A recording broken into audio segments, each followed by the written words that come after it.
Salut toi, j'espère que tu vas bien. Aujourd'hui, comme l'indique le titre de la vidéo, nous allons parler de la jalousie. Alors, je sais, c'est pas un sujet qu'on a l'habitude de prendre, mais je pensais que c'était important d'en parler parce que franchement, des fois, on ne se rend pas compte, mais il y a des choses qu'on fait et ce sont des actes en fait de jalousie et des fois même on s'en veut d'agir comme ça et on ne sait pas pourquoi.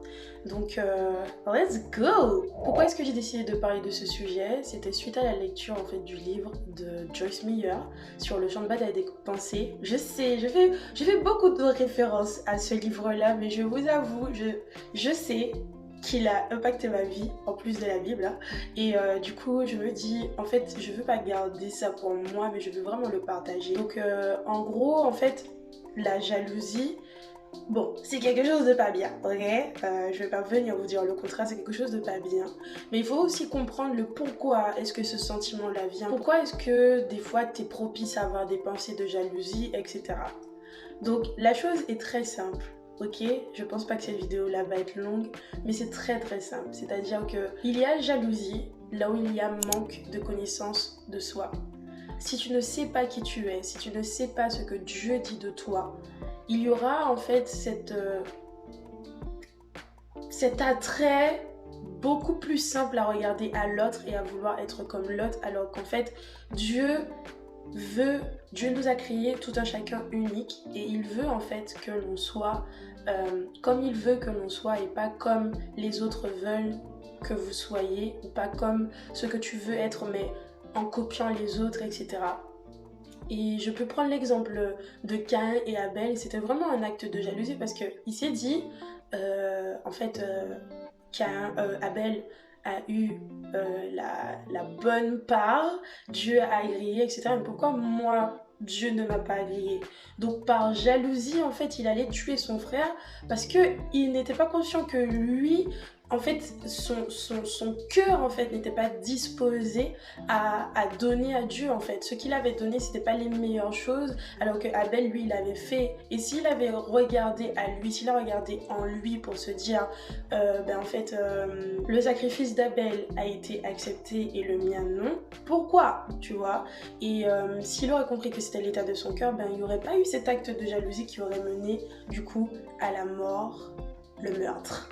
Ouais. Parce que des fois, ça peut faire ça. Hein. Et je prie que chacun d'entre nous, là, on n'arrive pas à ce niveau-là. Qu'on puisse vraiment comprendre qui on est, qu'on puisse comprendre que Dieu a des plans merveilleux pour chacun d'entre nous.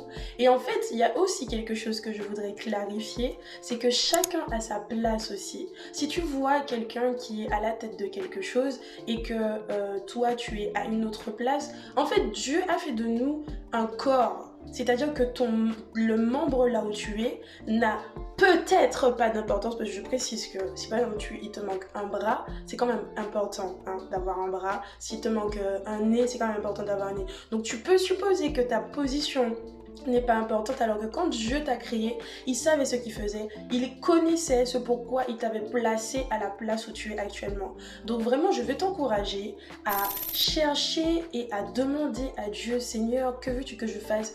Pourquoi est-ce que tu m'as mis sur cette terre? Quelle est la vision? Quel est l'appel? Et à ce moment-là, en fait, quand tu sauras ces choses-là, tu vas être content vraiment pour les autres parce que tu te diras assurément, Dieu a aussi prévu des choses pour moi. Il y a aussi un autre point que je voulais aborder, c'est que c'est le temps de Dieu.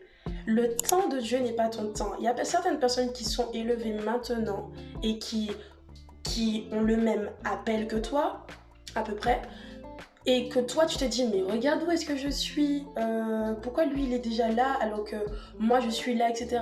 Chacun a son temps et en particulier Dieu a son temps pour chacun. Donc tu n'as pas à t'inquiéter en fait de à quel moment est-ce que je vais être élevé, mais vraiment te dire Seigneur, que ta volonté se fasse. Je pense que la jalousie vient aussi du manque de confiance en Dieu. C'est-à-dire que Dieu a mis des promesses sur ta vie et parce que tu vois l'autre ou parce que tu vois quelqu'un d'autre en train de réussir, tu n'as pas assez confiance en Dieu à tel point où tu envies l'autre personne. Donc franchement, l'un des autres points, vraiment, c'est d'avoir confiance en Dieu. Il y avait aussi une autre partie que je voulais aborder et j'ai vraiment presque fini, c'était par rapport aux parents. Pendant que j'étais en train de lire sur ça, en fait, ce qui m'était ressorti, c'est combien est-ce que beaucoup de parents ont placé des sentiments de jalousie en leurs enfants en les comparant aux autres.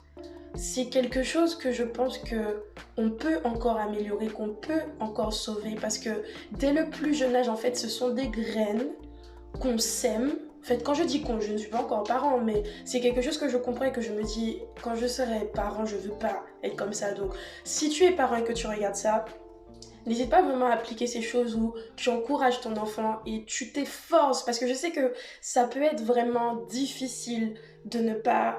Parce que je comprends le parent qui veut le meilleur pour son enfant et qui se dit, si je lui dis d'être comme lui, il va vouloir être comme lui. Sauf que des fois, c'est l'effet contraire en fait que l'on fait, c'est que on augmente l'esprit de comparaison en chacun, on augmente la jalousie alors que c'est peut-être pas vos intentions, les parents, c'était peut-être pas vos intentions, mais en fait, il faut comprendre que automatiquement, quand on montre à un enfant qui est petit, qui est innocent, et dont tu es le parent et dont tu es l'exemple, et qui te dit sois comme cette personne-là, tu aurais dû faire comme un tel, regarde un tel à cette note-là, etc.